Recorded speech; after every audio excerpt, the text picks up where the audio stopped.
बिस्मिल्लाहिर्रहमानिर्रहीम। कुरान करीम का उर्दू तर्जमा पेश किया जा रहा है। 2 सिपारों की वीडियो अपलोड हो चुकी हैं। आज हम सिपारा नंबर 3 का उर्दू तर्जमा पेश करेंगे। बिस्मिल्लाहिर्रहमानिर्रहीम। ये पैगंबर जो हम वक्तन फ़वक्तन भेजते रहे हैं, इनमें से हमने बाज़ को बाज़ पर फजीलत दी है। बाज़ ऐसे हैं जिनसे अल्लाह ने गुफ्तगू की और बाज़ के दूसरे अमूर में मर्तबे बुलंद किए। और ईसा इब्ने मरियम को हमने खुली हुई निशानियाँ अता की और रूहुल कुद्स से उनकी मदद की। और अगर अल्लाह चाहता तो इनसे पिछले लोग अपने पास खुली निशानियाँ आने के बाद आपस में ना लड़ते, लेकिन उन्होंने इख्तलाफ किया तो उनमें से बाज़ तो ईमान ले आए और बाज़ काफिर ही रहे। और अल्लाह अगर चाहता तो ये लोग बाहम जंगो किताल ना करते, लेकिन जो अल्लाह चाहता है वो ही करता है। ऐ ईमान वालो, जो माल हमने तुमको दिया है उसमें से उस दिन के आने से पहले पहले खर्च कर लो जिसमें ना अमाल का सौदा हो और ना दोस्ती और सिफारिश हो सके। और कुफ्र करने वाले लोग जालिम हैं। खुदा वो माबूद बरहक है कि इसके सिवा कोई इबादत के लायक नहीं। जिंदा है, सब कुछ सामने वाला है। उसे ना ऊँग आती है और ना उसे नींद आती है कभी। सब कुछ आसमानों में उसी का है और जो कुछ ज़मीन में है सभी उसी का है। कौन है कि इसकी इजाज़त के बगैर इससे किसी की सिफारिश कर सके।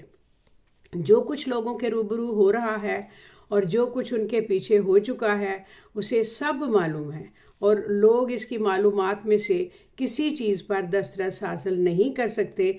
जिस कदर वो चाहता है उसी कदर मालूम करा देता है। उसकी बादशाही और इल्म आसमान और ज़मीन सब पर हावी है और उसे उनकी हिफाजत कुछ भी दुश्वार नहीं। वो बड़ा आली रुतबा जलीलुल कद्र है। दीन इस्लाम में कोई ज़बरदस्ती नहीं। हदायत साफ तौर पर ज़ाहिर और गुमराही से अलग हो चुकी है।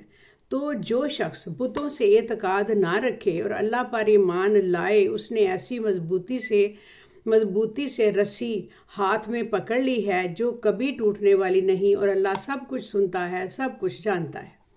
जो ईमान लाए उनका दोस्त अल्लाह है और अंधेरे से निकाल कर रोशनी में ले जाता है। और जो काफिर हैं उनके दोस्त शैतान हैं कि उनको रोशनी से निकाल कर अंधेरे में ले जाते हैं। यही लोग अहले दोज़ख हैं कि इसमें हमेशा रहेंगे। भला तुमने इस शख्स को नहीं देखा जो इस गरूर के सबब से कि अल्लाह ने उसको सल्तनत बख्शी थी, इब्राहीम से अपने परवरदिगार के बारे में झगड़ने लगा। जब इब्राहीम ने कहा मेरा परवरदिगार तो वो है जो ज़िंदगी देता है और मौत देता है, वो बोला कि ज़िंदगी और मौत तो मैं भी दे सकता हूँ।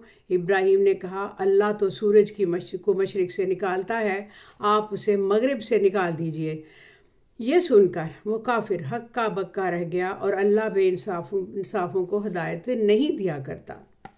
या इसी तरह वो शख्स कि नहीं देखा जिसका एक बस्ती पर जो अपनी छतों पर गिरी पड़ी थी गुजर हुआ, तो उसने कहा अल्लाह उसके बाशिंदों को मरने के बाद क्यों कर जिंदा करेगा।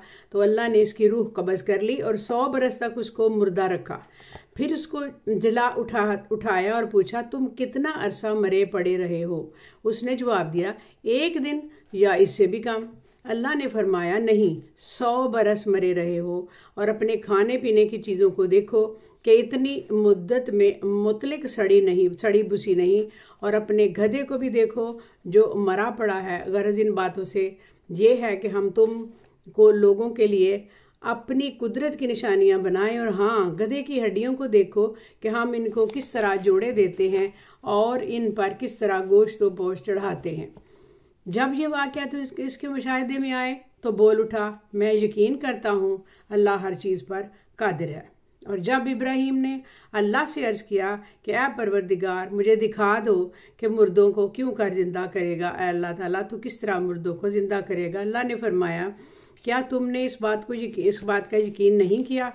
उन्होंने कहा क्यों नहीं, लेकिन मैं देखना इसलिए चाहता हूँ कि मेरा दिल इत्मीनान कामिल हासिल कर ले। फरमाया कि 4 परिंदे लेकर लो, फिर उनको अपने साथ हिला लो और उनके टुकड़े टुकड़े कर दो। फिर उनका एक एक टुकड़ा हर एक पहाड़ पर रख दो। फिर इनको बुलाओ तो वो तुम्हारे पास दौड़ते चले आएंगे। और जान रखो कि अल्लाह ताला गालिब है, साहिब हिकमत है। जो लोग अपना माल अल्लाह की राह में खर्च करते हैं, उनके माल की मिसाल उस दाने की सी है जिससे 7 बालें उगी और हर एक बाल में 100 दाने हैं। और अल्लाह जिसके अजर को चाहता है ज़्यादा करता है और कुशाइश वाला है, सब कुछ जानने वाला है। जो लोग अपने माल अल्लाह के रास्ते में सर्फ करते हैं, फिर उसके बाद ना उस खर्च कर किसी पर एहसान नहीं करते और ना किसी को तकलीफ़ देते हैं, इनका सिला इनके परवरदिगार के पास तैयार है। और क़यामत के रोज़ ना इनको कुछ खौफ होगा, ना वो गमगीन होंगे। जिस खैरात के देने के बाद लेने वाले को एज़ा दी जाए और उससे कौम तो नरम बात कह दी जाए और दरगुजर करना बेहतर है। और अल्लाह बेनियाज है, बुर्दबार है। मोमिनों, अपने सदकात और खैरात एहसान रखने और एज़ा देने से उस शख्स की तरह बर्बाद ना कर देना जो लोगों को दिखावे के लिए खर्च करता है और अल्लाह और रोज़े आखिरत पर ईमान नहीं रखता। तो इसके माल की मिसाल उस चट्टान की सी है जिस पर थोड़ी सी मिट्टी पड़ी हो और उस पर ज़ोर का मींह बरस कर उसे साफ कर डाले। इसी तरह ये रियाकार लोग अपने अमाल का कुछ भी सिला हासिल नहीं कर सकेंगे और अल्लाह ऐसे नाशुकरों को हिदायत नहीं दिया करता। और जो लोग अल्लाह की खुशनुदी हासिल करने के लिए खुलूस नियत से अपना माल खर्च करते हैं, इनकी मिसाल एक बाग की सी है जो ऊंची जगह पर वाक़या हो। जब उस पर ज़ोर का मींह पड़े तो दुगना फल लाए, फिर अगर मींह ना भी पड़े तो खैर फवार ही सही, अल्लाह इन सब कामों को देख रहा है। अल्लाह ताला हर चीज़ पर कादिर है। भला तुम में कोई ये चाहता है कि इसका खजूरों और अंगूरों का बाग हो जिसमें नहरें बह रही हों और इसमें इसके लिए हर किस्म के मेवे मौजूद हों और उसे बढ़ापा आ पकड़े और उसके नन्हे नन्हे बच्चे भी हों तो उसे नागहां इस बाग पर आग का बिफरा हुआ गोला चले बस वो जल जाए। और इस तरह अल्लाह तुमसे अपनी आयतें खोल खोल कर बयान फरमाता है ताकि तुम सोचो और समझो। मोमिनो, जो पाकीज़ा और उम्दा माल कमाते हैं, जो चीज़ें हम तुम्हारे लिए ज़मीन से निकालते हैं, उनमें से अल्लाह की राह में से खर्च करो और बुरी और नापाक चीज़ें देने का कसद ना करना कि अगर वो चीज़ें तुम्हें दी जाएं तो बजाय इसके कि वो लेते वक्त आंखें बंद कर लो, इसको कभी ना लो। और जान रखो कि अल्लाह बेनियाज है, खूबियों वाला है। शैतान तुम्हें तंगदस्ती का खौफ दिलाता और बेहयाई के काम करने को कहता है, और अल्लाह तुमसे अपनी बख्शिश और रहमत का वादा करता है। और अल्लाह कुशाइश वाला है, सब कुछ जानने वाला है। वो जिसको चाहता है दानाई बख्शता है, जिसको दानाई मिली बेशक उसको बड़ी नेमत मिली। और नसीहत तो वही लोग कबूल करते हैं जो अक्लमंद हैं। और तुम अल्लाह की राह में जिस तरह का खर्च कर दिया करो, नज़र मानो अल्लाह सबको जानता है और जालिमों का कोई मददगार ना होगा। और अगर तुम खैरात जाहिर करके दो तो वो भी खूब है, और अगर पोशीदा दो और वो भी ज़रूरतमंदों को तो ये तुम्हारे लिए बेहतर है। और इस तरह के देना तुम्हारे गुनाहों को भी दूर करे और अल्लाह को तुम्हारे सब कामों की खबर है। ऐ नबी सल्लल्लाहु अलैहि वसल्लम, तुम इन लोगों को हिदायत के ज़िम्मेदार नहीं हैं, बल्कि अल्लाह ही जिसको चाहता है हिदायत बख्शता है। और मोमिनो, तुम जो माल खर्च करोगे तो इसका फ़ायदा तुम्ही को है, और तुमको जो खर्च करोगे अल्लाह की खुशनुदी के लिए करोगे, और जो माल तुम खर्च करोगे वो उसका तुम्हें पूरा फ़ायदा दिया जाएगा और तुम्हारा कुछ नुकसान नहीं होने पाएगा। और हाँ, तुम जो खर्च करोगे तो इनके हाजतमंदों के लिए जो अल्लाह की राह में तुमने रुके बैठे हैं और मुल्क की तरफ से जाने की और मुल्क में किसी तरफ जाने की ताकत नहीं रखते और मांगने से आर रखते हैं, यहाँ तक कि ना मांगने की वजह से नावाकिफ शख्स उनको तवंगर ख्याल करता है। और तमाम क़ियाफ़े से उनको साफ पहचान लो कि हाजतमंद हैं और शर्म के सबब लोगों से मुंह फोड़कर और लिपट कर नहीं मांग सकते। और तुम खर्च करोगे, कुछ शक नहीं कि अल्लाह उसको जानता है, अल्लाह उसको समझता है। जो लोग अपना माल रात और दिन पोशीदा और ज़ाहिर अल्लाह की राह में खर्च करते हैं रहते हैं, उनका सिला अल्लाह परवरदिगार के पास है और उनको क़यामत के दिन किसी तरह का खौफ नहीं होगा। और जो लोग सूद खाते हैं वो कब्रों से इस तरह से उठाए जाएंगे, हवास बागता होंगे जैसे किसी को जिन ने लपेट कर दीवाना बना दिया हो, लिपट कर दीवाना बना दिया हो। ये इसलिए कि वो कहते हैं कि सौदा बेचना भी तो नफ़ा के लिहाज से वैसा ही है जैसे सूद लेना। हालांकि सौदे को अल्लाह ने हलाल किया है और सूद को हराम। तो जिस शख्स के पास अल्लाह की नसीहत पहुंची और वो सूद लेने से बाज आ गया, तो जो पहले हो चुका वो उसका, और क़यामत में इसका मामला अल्लाह की सुपुर्द है। जो फिर लेने लगा उसे वो लोग दोज़खी हैं, हमेशा दोज़ख में जलते रहेंगे। अल्लाह सूद को नाबूद यानी बेबरकत करता और खैरात की बरकत को बढ़ाता है, और अल्लाह किसी नाशुक्र गुनाहगार को दोस्त नहीं रखता। जो लोग ईमान लाए और नेक अमल करते और नमाज पढ़ते, ज़कात देते रहे, उनको अल्लाह के कामों का सिला अल्लाह के यहाँ मिलेगा, और क़यामत के दिन इनको कुछ खौफ ना होगा और वो गमनाक ना होंगे। मोमिनो, अल्लाह से डरो, और अगर ईमान रखते हो तो जितना सूद बाकी रह गया है उसको छोड़ दो। फिर अगर ऐसा ना करोगे तो तुम अल्लाह और उसके रसूल की तरफ से ऐलान जंग सुन लो, और अगर तौबा करो लोगे और सूद छोड़ दोगे तो तुमको अपनी असल रकम लेने का हक है, जिसमें ना औरों का नुकसान ना तुम्हारा नुकसान। और अगर कर्ज लेने वाला तंगदस्त हो तो उसे कुशाइश के हासिल होने तक मोहलत दो, और अगर ज़र कर्ज माफ़ कर दो, बख्श दो, तो तुम्हारे लिए ज़्यादा अच्छा है, बशर्ते कि तुम समझो। और इस दिन से डरो जब तुम अल्लाह के हजूर में लौट कर जाओगे, और हर शख्स अपने अमाल का पूरा पूरा बदला पाएगा, किसी को कुछ उसका नुकसान ना होगा। मोमिनो, जब तुम आपस में किसी मियाद मुअय्यन के लिए कर्ज का मामला करने लगो तो उसको लिख लिया करो, और लिखने वाला तुम में किसी का नुकसान ना करे बल्कि इंसाफ से लिखे। नीज लिखने वाला जैसा अल्लाह ने उसे सिखाया है लिखने से इनकार भी ना करे, और दस्तावेज लिख दे।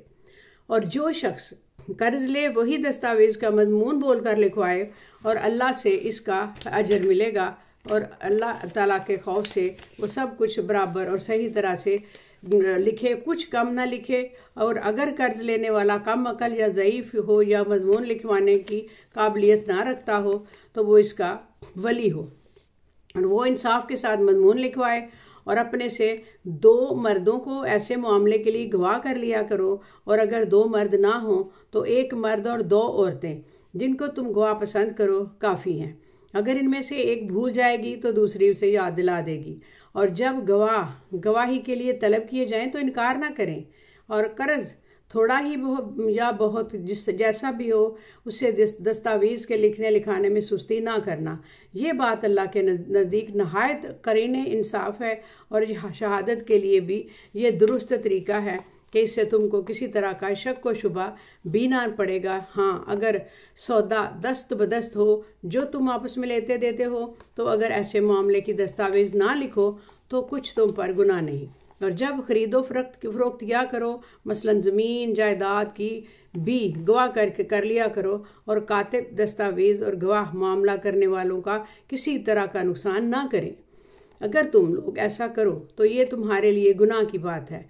और अल्लाह से डरो और देखो कि वो तुमको कैसी मुफीद बातें सिखाता है, और अल्लाह हर चीज़ से वाकिफ़ है। और अगर तुम सफ़र पर हो और दस्तावेज लिखने वाला ना मिल सके तो कोई चीज़ रहन या कब्जा रख कर कर्ज ले लो। और अगर तुम में से कोई दूसरे को अमीन समझे यानी रहन के बगैर कर्ज दे दे, तो इमानतदार को चाहिए कि साहिब इमानत की इमानत अदा कर दे, और अल्लाह से जो इसके परवरदिगार है उसे डरे। और देखना, शहादत को मत छुपाना, और जो इसको छुपाएगा वो उसका दिल का गुनाहगार होगा, और अल्लाह तुम्हारे सब कामों से वाकिफ़ है। जो कुछ आसमानों और में है, जो कुछ ज़मीन में है, सब अल्लाह ही का है। और तुम अपने दिलों की बात को जाहिर करोगे तो और छुपाओगे तो अल्लाह तुमसे उसका हिसाब लेगा। फिर वो जिसे चाहे मगफरत करे और जिसे चाहे अजाब दे, और अल्लाह हर चीज़ पर कादिर है। रसूलुल्लाह सल्लल्लाहु अलैहि वसल्लम इस किताब पर जो इनके परवरदिगार की तरफ से उन पर नाजिल हुई ईमान रखते हैं, और मोमिन भी सब अल्लाह पर, उसके फरिश्तों पर और उसके किताबों पर, उसके पैगंबरों पर ईमान रखते हैं, और कहते हैं कि हम इसके पैगंबर से किसी में कुछ फ़र्क नहीं करते। वो अल्लाह से अर्ज़ करते हैं कि हमने तेरा हुक्म सुना और कबूल किया। ऐ परवरदिगार, हम तेरी बख्शिश मांगते हैं और तेरी ही तरफ लौट कर जाना है। अल्लाह किसी शख्स को उसकी ताकत से ज़्यादा का जिम्मेदार नहीं बनाता। अच्छे काम करेगा तो उसको उसका फ़ायदा मिलेगा, बुरे काम करेगा तो उसका नुकसान पहुंचेगा उसे परवरदिगार अगर हम उसे भूल या चूक हो गई हो तो हमसे मुआवजा ना कीजियो। ऐ परवरदिगार हम पर ऐसा बोझ ना डालियो जैसा तुमने हमसे पहले लोगों पर डाला। ऐ परवरदिगार जितना बोझ उठाने की हम में ताकत नहीं उतना बोझ हम पे ना रखियो। और ऐ परवरदिगार हमारे गुनाहों से दरगुजर कर और हमें बख्श दे और हम पर रहमत फरमा। तू ही हमारा परवरदिगार है, सो हमको काफिरों पर गालिब कर। अब सूरह आल इमरान, बिस्मिल्लाहिर्रहमानिर्रहीम। अलिफ लाम मीम। अल्लाह जो माबूद बरहक है, इसके सिवा कोई इबादत के लायक नहीं, जिंदा है, सबको थामने वाला है। इसने अपने नबी तुम पर सच्ची किताब नाजिल की जो पहली आसमानी किताबों की तस्दीक करती है, और उसी ने तौरात और इंजील नाजिल की थी। ये 2 किताबें उसने पहले नाजिल की थीं लोगों की हिदायत के लिए, और फिर कुरान जो हक और बातिल को अलग अलग कर देने वाला है नाजिल किया। जो लोग अल्लाह की आयात का इनकार करते हैं उनको सख्त अजाब है, और अल्लाह ज़बरदस्त है बदला लेने वाला। अल्लाह ऐसा खबीर व बसीर है कि कोई चीज़ से पोशीदा नहीं, और ना आसमान ना ज़मीन में। वही तो है जो माँ के पेट में जैसी चाहता है तुम्हारी सूरतें बनाता है। इस गालिब हिकमत वाले के सिवा कोई इबादत के लायक नहीं। ऐ पैगंबर, वही तो है जिसने तुम पर किताब नाजिल की जिसकी बाद आयतें मुहकम हैं और वो असल किताब है, और बाद ऐसी मुतशाबे हैं तो जिन लोगों के दिलों में कज्जी है वो मुतशाबेहात का इत्तबा करते हैं ताकि फितना बर्पा करें और मुराद असली का पता लगाएं, ताकि हालांकि मुराद असली अल्लाह के सिवा कोई नहीं जानता। जो लोग इल्म में गहरी नज़र रखते हैं और ये कहते हैं कि हम इन पर ईमान लाए, ये सब आयत हमारे परवरदिगार से हैं, और नसीहत तो अक्लमंद ही कबूल करते हैं, दूसरों के ऊपर उसका कोई असर नहीं होता। ऐ परवरदिगार, जब तूने हमें अदायत बख्शी है तो इसके बाद हमारे दिलों में कज्जी ना पैदा कर दीजियो, और हमें अपने यहाँ से नेमत अता फरमा दीजियो, तू बड़ा अता फरमाने वाला है। ऐ परवरदिगार, तो उस रोज़ जिसके आने में कुछ भी शक नहीं सब लोगों को अपने हजूर में जमा कर लेगा। बेशक अल्लाह खिलाफ वादा करने वाला नहीं है। जो लोग काफिर हुए उस दिन ना तो उनका माल ही अल्लाह के अजाब से उनको बचा सकेगा और ना ही उनकी औलाद ही कुछ काम आएगी। ये लोग आतिशे जहन्नम का ईंधन है। इनका हाल भी फिरौनों और उनसे पहले लोगों का सा है जिन्होंने हमारी आयतों की तकजीब की थी, तो अल्लाह ने उनको उनके गुनाहों के सबब अजाब में पकड़ लिया। अल्लाह सख्त अजाब करने वाला है। ऐ पैगंबर, काफिरों से कह दो कि तुम दुनिया में अनकरीब मगलूब हो जाओगे और आखिरत में जहन्नम की तरफ इकट्ठे किए जाओगे, और वो बुरी जगह है। तुम्हारे लिए 2 ग्रोहों में जो जंग बदर के दिन आपस में भिड़ गए कुदरत इलाही की अजीम शान निशानी थी। एक दिन एक ग्रोह मुसलमानों का था, वो अल्लाह की राह में लड़ रहा था, और दूसरा ग्रोह काफिरों का था, वो उनके अपनी आंखों से अपने 2 गुना मुशाहिदा कर रहा था। और अल्लाह अपनी नुसरत से उनको चाहता है, मदद देता है। जो अहले बसारत हैं उनके लिए इस वाक़े से बड़ी इबरत है। लोगों को इनकी ख्वाहिशों की चीज़ों यानी औरतें, बेटे, सोने चांदी के बड़े बड़े ढेर और निशान लगे हुए घोड़े और मवेशी और खेती बड़ी जीनतदार मालूम होती हैं, मगर ये सब दुनिया की ज़िंदगी के सामान है और अल्लाह के पास बहुत अच्छा ठिकाना है। ऐ पैगंबर, इनसे कहो कि इनमें तुमको ऐसी चीज़ें बताऊंगा कि जो इन चीज़ों से कहीं अच्छी हों। सुनो, जो लोग परहेजगार हैं उनके लिए अल्लाह के यहाँ बागात बहिश्त हैं जिनके नीचे नहरें बह रही होंगी, इनमें वो हमेशा रहेंगे, और अल्लाह ताला पाकीज़ा बीवियाँ होंगी इनके लिए अल्लाह ताला देगा। और सबसे बढ़कर अल्लाह की खुशनुदी, और अल्लाह अपने बंदों को देख रहा है। जो अल्लाह से इल्तिजा करते हैं, क्या परवरदिगार हम ईमान ले आए और सो हमको हमारे गुनाह माफ़ फरमा और हमको दोज़ख के अजाब से महफूज रख। ये वो लोग हैं जो मुश्किलात में सब्र करते और सच बोलते और इबादत में लगे रहते और नेकी में खर्च करते और औकात सहर में गुनाहों की माफ़ी मांगा करते हैं। अल्लाह तो इस बात की गवाही देता है कि इसके सिवा कोई माबूद नहीं, और इस हाल में कि वो इंसाफ का हाकिम है, और फरिश्ते और इल्म वाले भी इंसाफ की गवाही देते हैं कि इस गालिब हिकमत वाले के सिवा कोई लायक इबादत नहीं है। दीन तो अल्लाह के नज़दीक इस्लाम ही है, और अहले किताब ने जो उस दीन से इख्तलाफ किया तो इल्म हासिल करने के बाद आपस की ज़िद से किया, और जो शख्स अल्लाह की आयतों को ना माने तो अल्लाह ही हिसाब लेने वाला है। ए पैगंबर, बस अगर ये लोग तुमसे झगड़ने लगे तो कहना कि मैं और मेरे पैरों तो अल्लाह के फर्माबरदार हो चुके हैं, और अहले किताब और ये अनपढ़ लोगों से कहो कि क्या तुम भी अल्लाह के फर्माबरदार बनते और इस्लाम लाते हो। बस अगर ये लोग इस्लाम ले आए तो बेशक हिदायत पा लें, और अगर तुम्हारा कहा ना माने तो तुम्हारा काम सिर्फ अल्लाह का पैगाम पहुंचा देना है। अल्लाह अपने बंदों को खुद देख लेगा और देख रहा है। जो लोग अल्लाह की आयतों को नहीं मानते और अम्बिया का नाहक कत्ल करते हैं और ना जो इंसाफ करने का हुक्म देते हैं उन्हें भी मार डालते हैं, उनको दुख देने वाले अजाब की खुशखबरी सुना दो। ये ऐसे लोग हैं जिनके अमाल दुनिया और आखिरत दोनों में बर्बाद हैं, इनका कोई मददगार नहीं। भला तुमने इन लोगों को नहीं देखा जो इनको किताब यानी तौरात से हिस्सा दिया गया और इस किताब अल्लाह यानी कुरान की तरफ बुलाए जाते हैं ताकि इनके इन तनाज़ात का इनमें फैसला कर दे, तो एक फरीक इनमें से फिर जाता है और मुंह दूसरी तरफ फेर लेता है। ऐसे लोगों से अल्लाह ताला खुश नहीं होता। माफ़ कीजिए। ये इसलिए कि इस बात के कायल हैं कि दोज़ख की आग हमें चंद रोज़ के सिवा छू ही नहीं सकेगी, और जो कुछ सिवाय दीन के बारे में वो बहतान बांधते हैं, जो कुछ ये दीन के बारे में बहतान बांधते रहे हैं, इसने इनको धोखे में डाल रखा है। तो इस वक्त क्या हाल होगा जब इनको जमा करेंगे, यानी इस रोज़ जिसके आने में कुछ भी शक नहीं, हर नफ्स अपने अमाल का पूरा बदला पा लेगा और इन पर जुल्म नहीं किया जाएगा।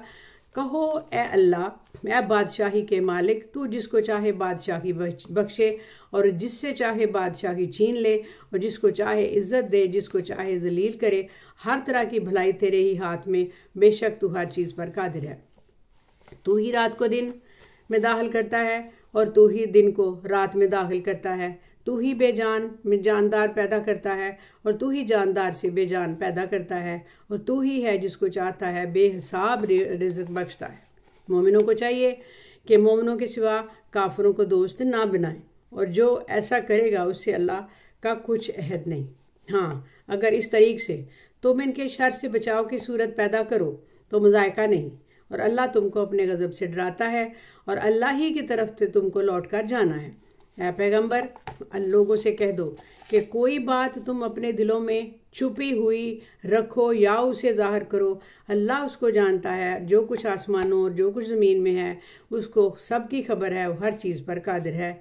जिस दिन हर शख्स अपनी की हुई नेकी की मौजूदा उसकी अपनी की हुई नेकी को मौजूद पा लेगा, वो अपनी बुराई को भी देख लेगा तो आरजू करेगा कि आकाश इसमें इस बुराई में दूर की मुसाफत हो जाए। और अल्लाह तुमको अपने गज़ब से डराता है और अल्लाह अपने बंदों पर नहायत मेहरबान है। ऐ पैगंबर सल्लल्लाहु अलैहि वसल्लम, लोगों से कह दो कि अगर तुम अल्लाह को दोस्त रखते हो तो मेरी पैरवी करो, अल्लाह भी तुम्हें दोस्त रखेगा और तुम्हारे गुनाह माफ़ करेगा। अल्लाह बख्शने वाला मेहरबान है। कह दो कि अल्लाह इसके रसूल का हुक्म मानो, अल्लाह और उसके रसूल का हुक्म मानो। अगर नहीं माने तो अल्लाह भी काफिरों को दोस्त नहीं रखता। अल्लाह ने आदम और नूह और ख़ानदान इब्राहीम और ख़ानदान इमरान को तमाम जहानों के लोगों में मुंतखब फरमाया। इनमें से बाज़ की औलाद थे और अल्लाह सुनने वाला है, जानने वाला है।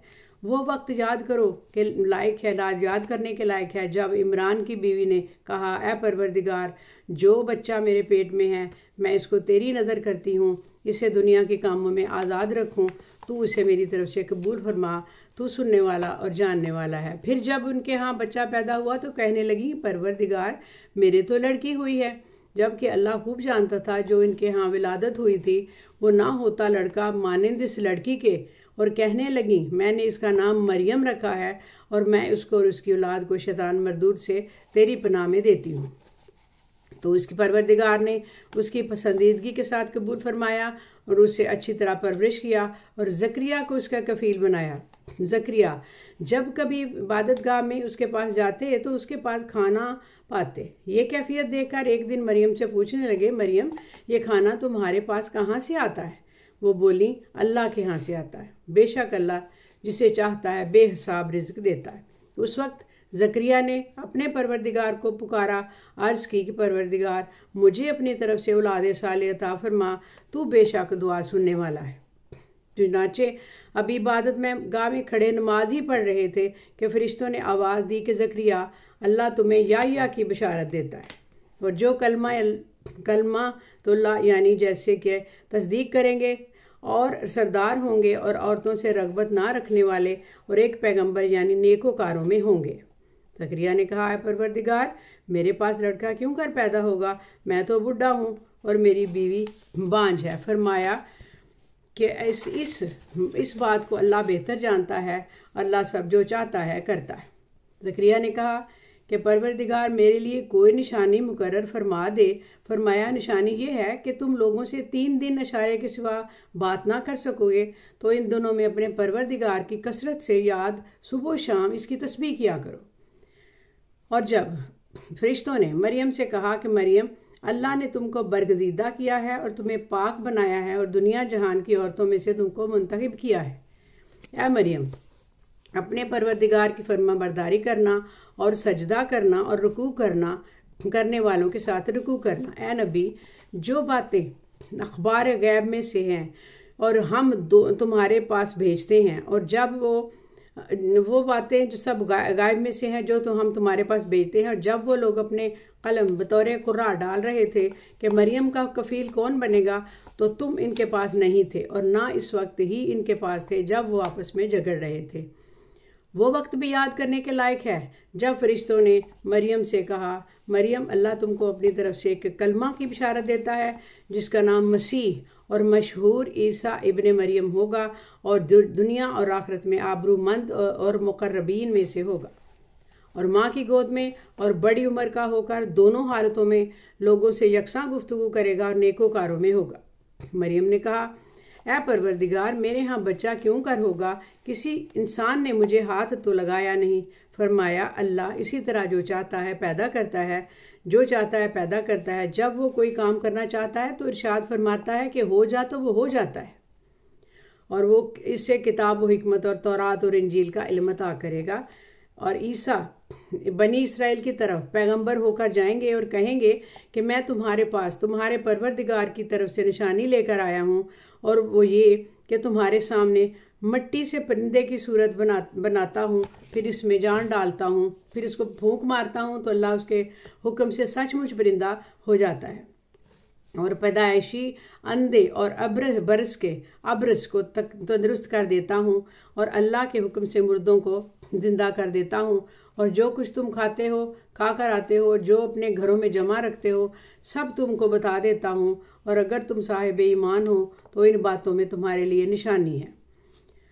और मुझसे पहले जो तो तौरात नाजुल हुई थी इसकी तस्दीक भी करता हूँ, और मैं इसलिए भी आया हूँ कि बाज़ चीज़ें जो तुम पर हराम थी उनको तुम्हारे लिए हलाल कर दूँ, और मैं तुम्हारे परवरदिगार की निशानियाँ लेकर आया हूँ। अल्लाह से डरो और मेरा कहा मानो। कुछ शक नहीं कि अल्लाह ही मेरा और तुम्हारा परवरदिगार है, तो उसी की इबादत करो, यही सीधा रास्ता है। फिर जब ईसा ने उनकी तरफ से इनकार और नाफरमानी ही देखी तो कहने लगे कि कोई है जो अल्लाह का तरफदार और फरमाबरदार है, मददगार है। और हवारी बोले कि हम अल्लाह की तरफदारी और आपके मददगार हैं, हम अल्लाह पर ईमान लाए, आप गवाह रहें, हम फरमाबरदार हैं। ऐ परवरदिगार जो किताब तूने नाजिल फरमाई है हम उस पर ईमान ले आए, और तेरे पैगंबर के मुतब्बे हो चुके, तो हम मानने वालों में से हैं। और वो यानी यहूद कत्ल ईसा के बारे में एक चाल चले, और अल्लाह ने भी ईसा को बचाने के लिए तदबीर की। अल्लाह बेहतरीन तदबीर करने वाला है। इस वक्त अल्लाह ने फरमाया कि ईसा मैं तुम्हारी दुनिया में रहने की मुद्दत पूरी करके तुमको अपनी तरफ उठा लूँगा और तुम्हें काफिरों की सोबत से पाक कर दूंगा, और जो लोग तुम्हारी पैरवी करेंगे उनको काफिरों में पर क़यामत तक फाय को गालिब रखूँगा। फिर तुम सब मेरे पास लौट कर आओगे तो जिस बात में तुम इख्तलाफ करते रहे हो, इसमें तुमसे इसका फैसला कर दूंगा। अब जो काफिर हुए उनको दुनिया और आखिरत दोनों में सख्त अज़ाब दूंगा और इनका कोई मददगार नहीं होगा। फिर कहते हैं कि जो लोग ईमान लाए, नेक काम करते रहे, अल्लाह उनको पूरा पूरा सिला देगा और अल्लाह जालिमों को दोस्त नहीं रखता। अल्लाह जालिमों को दोस्त नहीं रखता। ऐ नबी, ये हम तुमको अल्लाह की आयतें और हिकमत भरी नसीहतें पढ़ पढ़ कर सुनाते हैं। ईसा का हाल अल्लाह के नज़दीक आदम का सा है कि उसने पहले मिट्टी से उनको बनाया, फिर फरमाया बाशऊर इंसान हो जा, तो वो वैसे ही हो गए। ये बात तुम्हारे परवरदिगार की तरफ से हक है, तो तुम हरगिज़ शक करने वालों में ना होना। फिर अगर ये लोग ईसा के बारे में तुमसे झगड़ा करें, उसके बाद कि तुम हकीकत मालूम हो ही चली है, तो इन कहना कि आओ हम अपने बेटों और बेटियों को बुलाएं, तुमने अपने बेटों और बेटियों को तुम बुलाओ और हम खुद भी आएं और तुम खुद भी आओ, और दोनों फरीक अल्लाह से दुआ इल्तिजा करें। इस तरह छोटों पर अल्लाह की, झूठों पर अल्लाह की लानत भेजें। ये तमाम बयानात सही हैं और अल्लाह के सिवा कोई माबूद नहीं, और बेशक अल्लाह गालिब है, साहिब हिकमत है। बस अगर ये लोग फिर जाएं तो अल्लाह मुफसदों को खूब जानता है। कह दो कि अहले किताब, जो बात हमारे और तुम्हारे दोनों के दरमियान यकसां तस्लीम की गई है, इसकी तरफ आओ, और वो ये कि अल्लाह के सिवा हम किसी की इबादत ना करें और इसके साथ किसी चीज़ को शरीक ना बनाएं, और हम में से कोई किसी अल्लाह के सिवा अपना कारसाज ना समझे। फिर अगर ये लोग इस बात को ना माने तो इनसे कह दो कि तुम गवाह रहो, हम अल्लाह के फरमाबरदार हैं। अहले किताब, तुम इब्राहिम के बारे में क्यों झगड़ते हो? हालांकि तौरात और इंजील इनके बाद उतरी हैं और वो पहले हो चुके थे, तो क्या तुम अकल नहीं रखते? देखो, ऐसी बात में तो तुमने झगड़ा किया ही था जिसका तुम्हें कुछ इल्म था ही नहीं, मगर ऐसी बात में क्यों झगड़ते हो जिसका तुमको कुछ भी इल्म नहीं? अल्लाह जानता है, तुम नहीं जानते। इब्राहिम ना तो यहूदी थे और ना ईसाई, बल्कि सबसे ताल्लुक होकर एक अल्लाह के हो रहे थे और उसके फरमा बरदार थे, और वो मुशरिकों में न थे।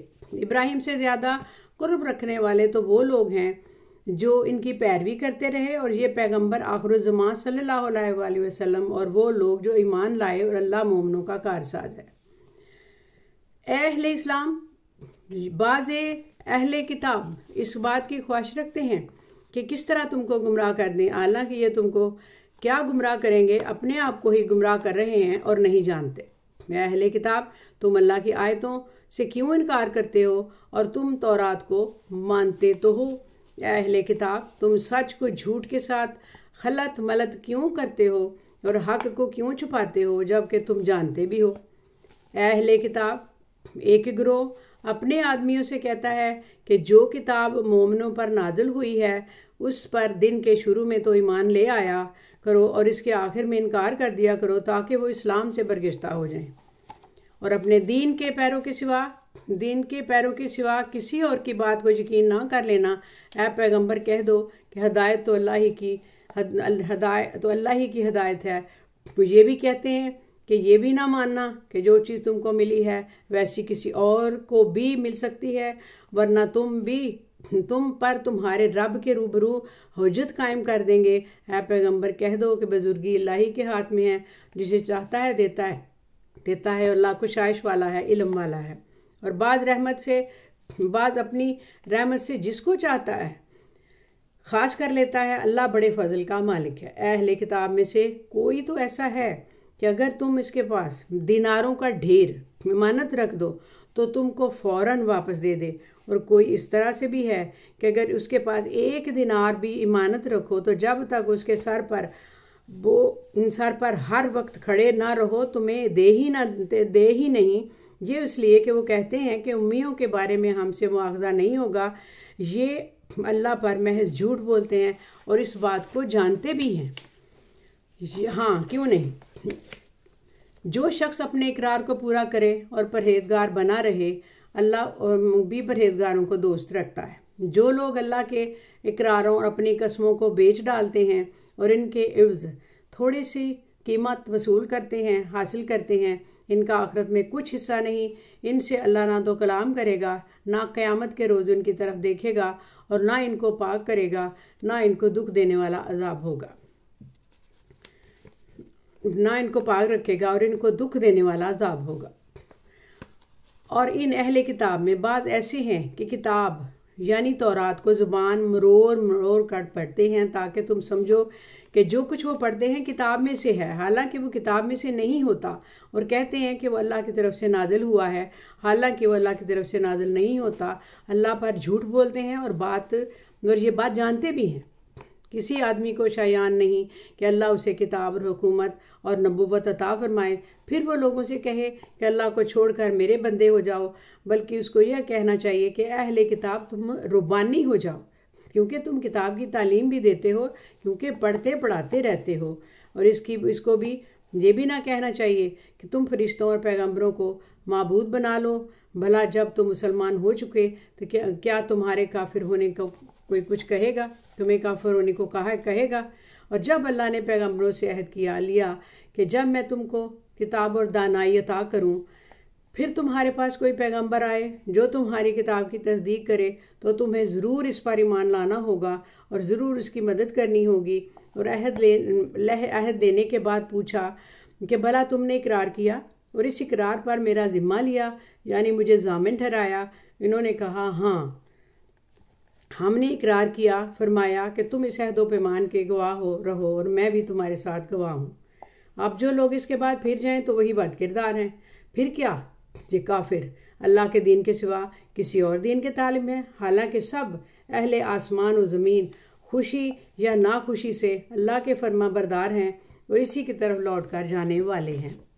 कहो कि हम अल्लाह पर ईमान लाए जो किताब हम पर नाज़िल हुई, जो सहीफ़े इब्राहीम और इस्माइल, इसहाक, याकूब और उनकी औलाद पर उतरे, जो किताबें मूसा, ईसा, दूसरे अम्बिया को परवरदिगार की तरफ से मिली, सब पर ईमान लाए। हम उन पैगम्बरों में से किसी में कुछ फ़र्क नहीं करते और हम इसी अल्लाह के फरमाबरदार हैं। और जो शख्स अल्लाह के सिवा, इस्लाम के सिवा किसी और दीन का तालिब होगा, वो इससे हरगिज़ कबूल नहीं किया जाएगा और ऐसा शख्स आखिरत में नुकसान उठाने वालों में से होगा। अल्लाह ऐसे लोगों को क्यों कर हदायत दे जो ईमान लाने के बाद काफिर हो गए और पहले इस बात की गवाही दे चुके कि ये पैगंबर बरहक है और इनके पास दलाइल भी आ गए और अल्लाह बेइंसाफों को हदायत नहीं देता। इन लोगों की सज़ा ये है कि इन पर अल्लाह के फरिश्तों की और इंसानों सब की लानत है, हमेशा इस लानत में गिरफ्तार रहेंगे। इनसे ना तो अजाब हल्का किया जाएगा, ना उन्हें मोहलत दी जाएगी। हाँ, जिन्होंने इसके बाद तौबा की और अपनी हालत दुरुस्त कर ली तो अल्लाह बख्शने वाला मेहरबान है। जो लोग ईमान लाने के बाद काफिर हो गए तो फिर कुफर में बढ़ते गए, ऐसों की तौबा हरगिज़ कबूल नहीं होगी, ये लोग गुमराह हैं। जो लोग काफिर हुए और कुफर ही की हालत में मर गए, वो अगर निजात हासिल करनी चाहें और बदले में ज़मीन भर सोना तौबा तो हरगिज़ कबूल नहीं किया जाएगा। इन लोगों को दुख देने वाला अजाब है और इनका कोई मददगार नहीं। अब ये उर्दू तर्जमा जो है ये सिपारा नंबर 3 का अख्ताम को पहुंचा है।